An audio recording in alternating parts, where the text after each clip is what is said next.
Pak Kiai, yang pertanyaan saya, kita ini kan teman-teman ini bahasanya ex napiter, pernah masuk dalam kesalahan kebencian terhadap negara.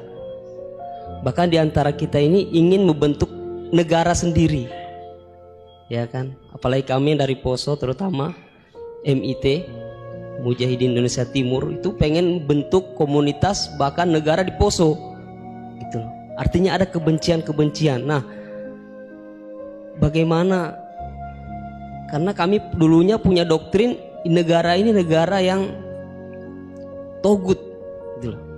Negara kafir yang wajib untuk kita perangi, kita musuhi, dan orang-orang yang berkepentingan kita, pokoknya kita basmilah sampai tegak negara ini, negara Islam versi kami saat itu. Nah, mungkin ada pesan atau ujangan nasihat untuk kami ini untuk semakin kuat, ataupun ada kisah-kisah ataupun ayat-ayat yang menjelaskan bagaimana kita itu harus sungguh-sungguh mencintai negara kita yang kita cintai ini. Kemudian yang kedua, Pak Kiai, terkait masalah ihsan ini seperti apa? Karena mahwal Islam, mahwal iman. Nah, ihsan ini kita mungkin yang belum terlalu kami pahami. Apa itu ihsan yang kata Nabi, anta'budullaha ka'annaka tarahu fa illam takun tarahu fa innahu yarak. Mungkin ada penjelasannya, Pak Kiai, Gus. Mungkin hanya ini yang dapat saya sampaikan. Assalamualaikum warahmatullahi wabarakatuh. Namanya siapa tadi? Imran. Ya. Imran. Bismillahirrahmanirrahim. Ya, yang rileks saja ya. Saya pernah ketemu orang yang pakaiannya itu enggak, mungkin kalau orang syariat bilang enggak syar'i lah, pakai pakaian yang tidak syar'i. Tapi dia muslimah, dia ke masjid.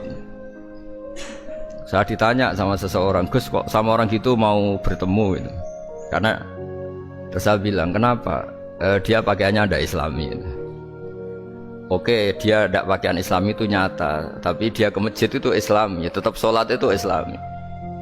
Ketika dia ingin sholat dan tetap sholatnya pakai takbir, pakai rukuk, pakai sujud itu Islami.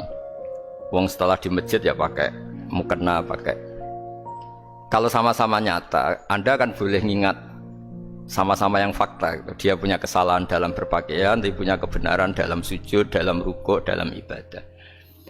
Dan itu tradisi Quran. Quran ya cerita fama ya'mal mithqala dzarratin khairan yarah wa may ya'mal mithqala dzarratin syarran yarah.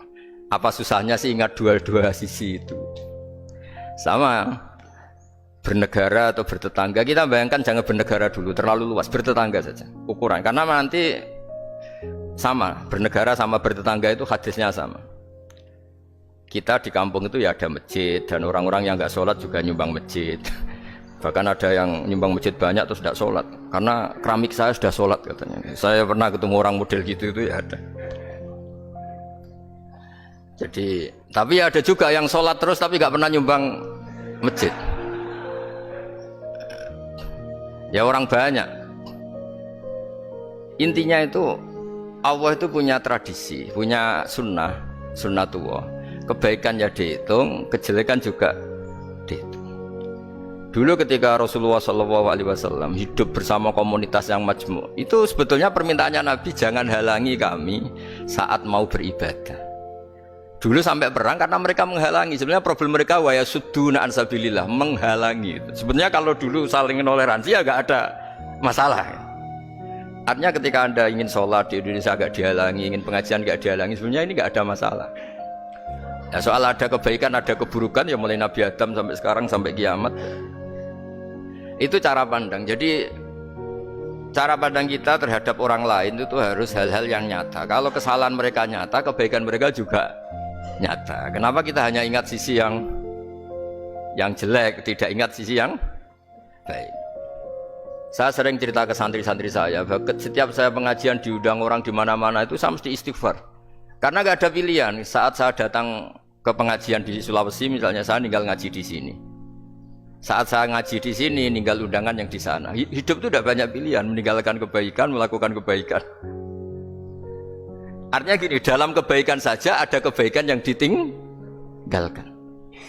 Apalagi dalam kejelekan. Makanya di sini ada pepatah terkenal dalam ilmu tasawuf tuh. Wastighfaruna yahtaju ilal istighfar. Saat Anda baik saja butuh istighfar. Bapak saya kalau guyon gini, Mas Sofyan. Ada imam istiqomah jadi imam masjid sampai tua sampai batuk-batuk. Itu bagus istiqomah. Tapi itu masalah kata Bapak. Akhirnya enggak kaderisasi katanya. Itu istiqomah apa enggak mau diganti orang lain katanya. Ada kiai dai di mana-mana. Itu mesti orang muji, oh itu dai di mana-mana, laris enggak pernah di rumah. Pondoknya pasti bubar itu karena ditinggal. Jadi kebaikan seperti ada orang sering sowan kiai. Wah itu malah lebih masalah lagi kan. Kadang kiainya pas istirahat, yang disalamkan template uang jatah susu anaknya. Hari itu waya tagihan malah lari sowan kiai. Dan harusnya di rumah ada berdoain tagihan listrik entah apa. Jadi makanya di hikam itu terkenal kata-kata manusia itu siapa? Manusia itu mangkanat mahasinuhu masawiyah fakih falatakunu wasawihi masawiyah. Manusia itu orang ketika baik saja salah, apalagi pas salah. Coba saya misalnya pidato begini, di atas panggung saya orang alim pidato nasihati orang. Di saat yang sama seperti yang tanya Mas Wildan tadi, ada agak sopannya. Di situ ada mungkin orang yang lebih sepuh dibanding saya. Masa lebih muda kok di atas? Yang di bawah lebih tua? Ada agak sopannya. Mau nggak pidato disuruh, mau di atas disuruh, nggak sopan sama yang. Tapi misalnya yang paling sepuh pidato nggak pernah ngaji kok pidato terus gimana? Artinya ketika kita baik saja ada salahnya, apalagi pas salah. Sebab itu ajaran Rasulullah itu suruh berdoa Rabbana dzolamna anfusana. Sebelum minta itu merasa ya Allah kita ini mendolimi diri kita sendiri. Karena dalam pilihan-pilihan itu pasti ada salahnya. Coba misalnya Anda bangun masjid habis 2 miliar, yang harusnya 1 miliar sudah jadi. Terus nanti suatu saat ketemu Allah ditanya, itu ada orang miskin, fakir miskin, yatim. Andai kan kamu sumbang 1 miliar itu sejahtera semua. Gara-gara kamu bangun masjid terlalu mewah. Ya tapi kadang-kadang orang kebaikannya itu orientasinya bangun masjid, gak tertarik nyumbang fakir. Saat itu cara berpikir gitu mau apa? Tapi kalau dia mau luhur manusia terbaik karena bangun masjid 2 miliar, coba diaudit secara kepentingan syar'i. Penting mana dengan ngasih makan fakir miskin? Penting mana dengan menikahkan janda misalnya? Penting mana dengan pendidikan? Apa artinya masjid mewah orang nggak tahu halal haram, nggak tahu najis, nggak tahu cara sesuci, nggak tahu cara adzan yang benar. Terus penting mana untuk beli kitab sama dipakai masjid? Apa artinya beli kitab apa tapi nggak makan? Penting mana makan sama beli kitab? Ada auditnya.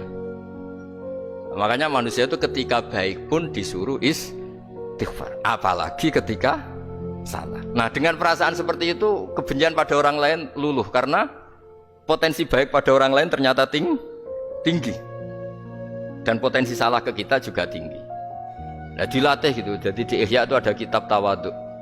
Kitab tawaduk itu dilatih. Ketemu orang tua, gua aksaru ibadatan, dia mesti ibadahnya lebih banyak karena lebih tua timbang saya, pasti sholatnya lebih lama timbang saya. Ketika Anda sudah tua melihat anak-anak, gua aqallu minni maksiatan, mesti maksiatnya tidak banyak karena masih kecil. Terus ketika melihat orang fasik maksiat, la'alla wa yatubu alaih fa inna wa tawwabur rahim, mungkin Allah memberi tobat, bisa saja. Umar itu ingin bunuh Nabi, tapi Allah memberi tobat. Yang sowan kiai saja tidak mesti dapat tobat. Umar ingin bunuh Nabi, tapi Allah memberi tobat. Akhirnya ya tobat jadi Islam yang baik.